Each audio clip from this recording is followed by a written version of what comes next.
ਪ੍ਰਧਾਨ ਮੰਤਰੀ Justin Trudeau ਅਤੇ ਨਾਟੋ ਦੇ ਸਕੱਤਰ ਅਤੇ ਕੈਨੇਡੀਅਨ ਰੱਖਿਆ ਮੰਤਰੀ ਅਨੀਤਾ ਆਨੰਦ ਵੱਲੋਂ ਇੱਕ ਸਾਂਝੀ ਨਿਊਜ਼ ਕਾਨਫਰੰਸ ਕੀਤੀ ਗਈ, ਜਿੱਥੇ ਟਰੂਡੋ ਨੇ ਮੱਧ ਤੇ ਪੂਰਬੀ ਯੂਰਪ ਵਿੱਚ ਨਾਟੋ ਨੂੰ ਸਮਰਥਨ ਦੇਣ ਲਈ ਕੈਨੇਡੀਅਨ ਆਰਮਡ ਫੋਰਸਿਸ ਮਿਸ਼ਨ ਤੇ ਆਪਰੇਸ਼ਨ ਰਿਸ਼ੋਰੈਂਸ ਦੇ ਇੱਕ ਬਹੁਤ ਸਾਲ ਦੇ ਨਵੀਨੀਕਰਨ ਦਾ ਐਲਾਨ ਕੀਤਾ। ਇਹ ਐਕਸਟੈਂਸ਼ਨ ਮਿਸ਼ਨ ਦੇ ਨਿਰਧਾਰਤ ਅੰਤ ਤੋਂ 1 ਸਾਲ ਪਹਿਲਾਂ ਆਉਂਦੀ ਹੈ ਤੇ ਰੂਸ ਅਤੇ ਯੂਕਰੇਨ ਵਿਚਾਲੇ ਬਣੇ ਹੋਏ ਤਣਾਅਪੂਰਨ ਹਾਲਾਤਾਂ ਤੇ ਵੀ ਚਰਚਾ ਕੀਤੀ।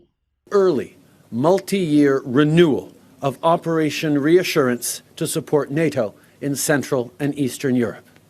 This mission was set to expire next year, and in light of the situation in Europe, we decided to renew it ahead of schedule. Operation Reassurance is the CAF support to NATO's assurance and deterrence measures.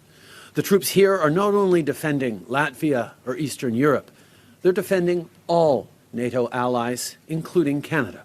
They're defending our freedom and our security. That's why this work is so important, especially in the face of continued Russian aggression. Today, in particular, during International Women's Day, I want to thank all the brave women who serve in the Canadian Armed Forces for their outstanding work, and all the women who serve in armed forces around the world. First of all, we understand the urgency that is presented right now in the world, with Ukrainians standing strong against this illegal Russian invasion. And that's why we have sent aid, we have sent weapons, we will continue to send support to Ukrainians as they stand and defend not just their country, but defend democracy, defend the values that underpin democracy, and in fact defend us all.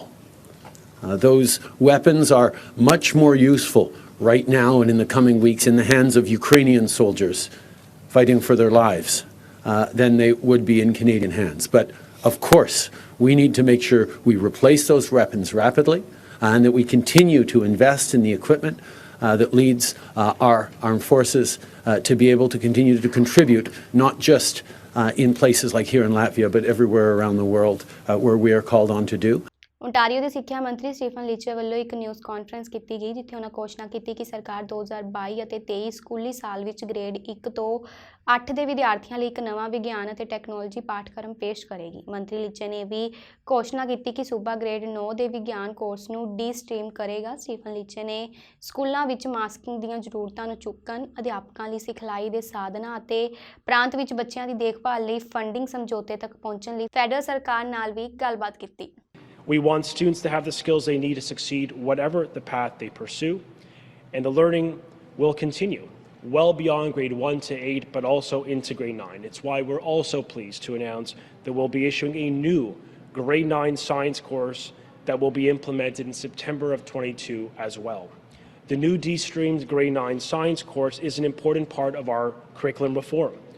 All students will have access to the same important learning in the new curriculum that will focus on STEM education. It will provide opportunities to learn about emerging technology, the economy, and the environment. As well, students will be able to investigate job opportunities in STEM-related fields right into their course.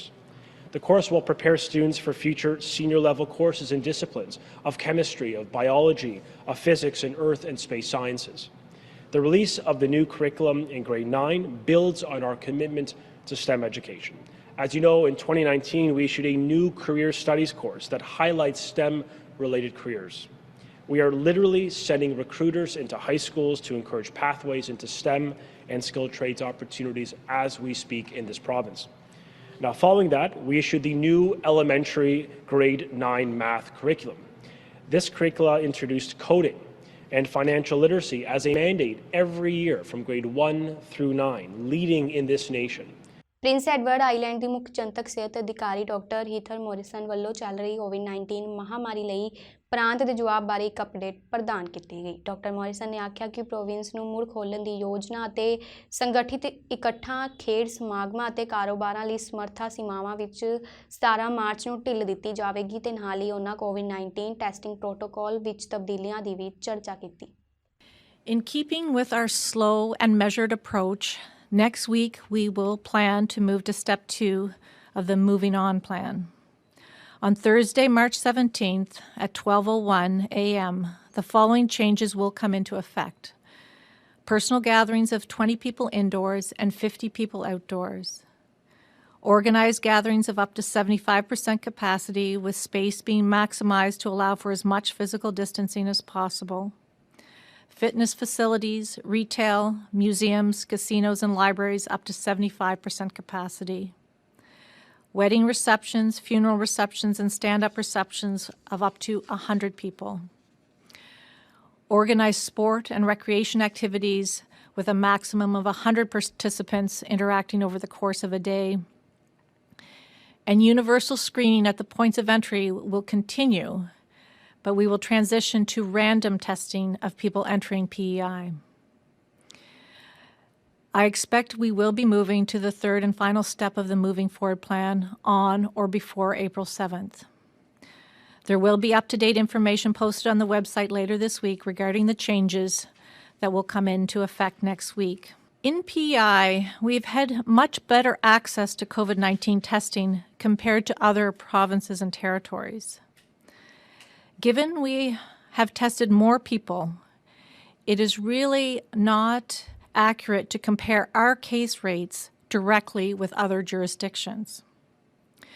We have a much better sense of what is happening in PEI with COVID-19. We have been able to connect people at high risk to therapeutic treatments and limit severe outcomes. We know where transmission is occurring based on the case data, and we have been able to link cases. All of this information is important as we manage this wave of the pandemic.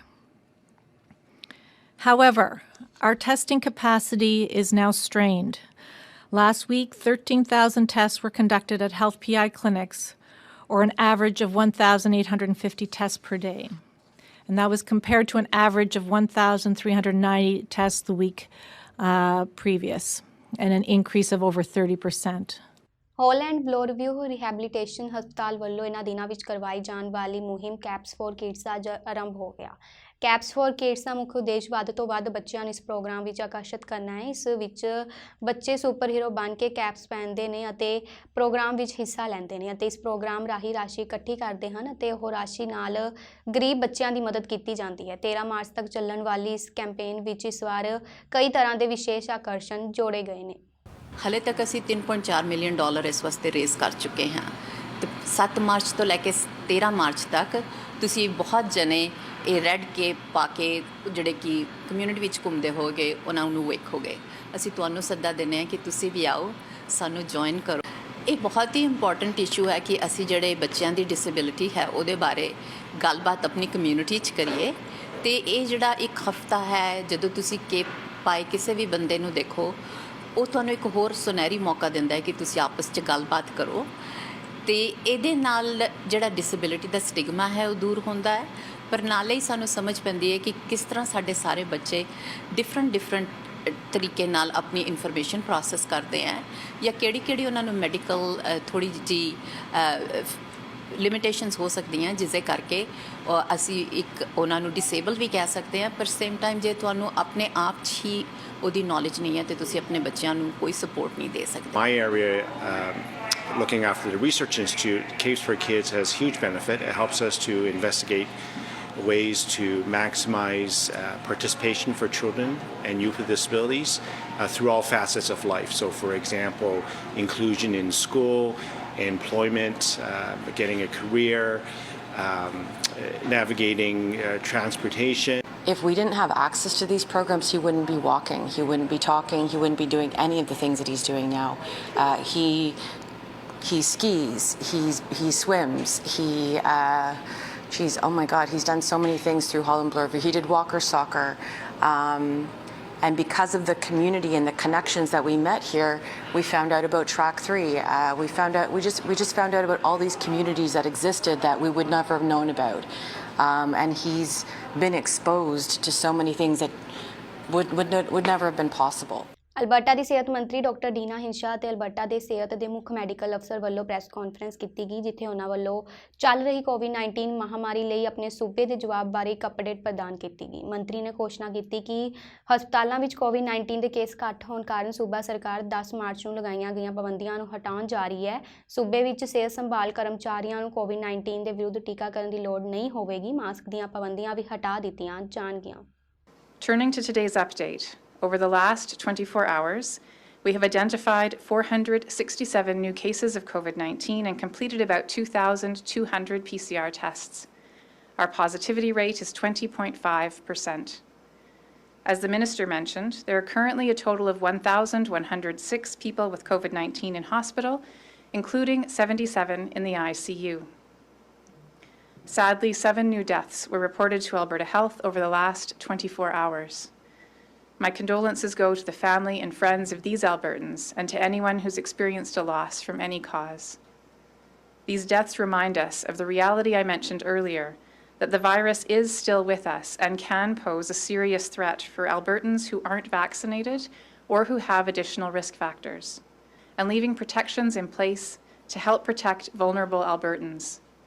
This includes continued mandatory masking in all continuing care facilities, acute care settings, and on public transit. As provinces across the country and jurisdictions around the world begin working towards an endemic approach to COVID, many adjustments are needed. After 2 years of mandatory public health measures and fundamental changes to the way we have lived, worked, and socialized, this will not be easy for all of us, especially for those who may have an increased risk of serious outcomes from the virus. We need to assess the COVID risk for ourselves and our families and make the best decisions possible for our unique circumstances. It's critical that we respect the choices that people make and show patience and tolerance to those who are making different choices than we make for ourselves.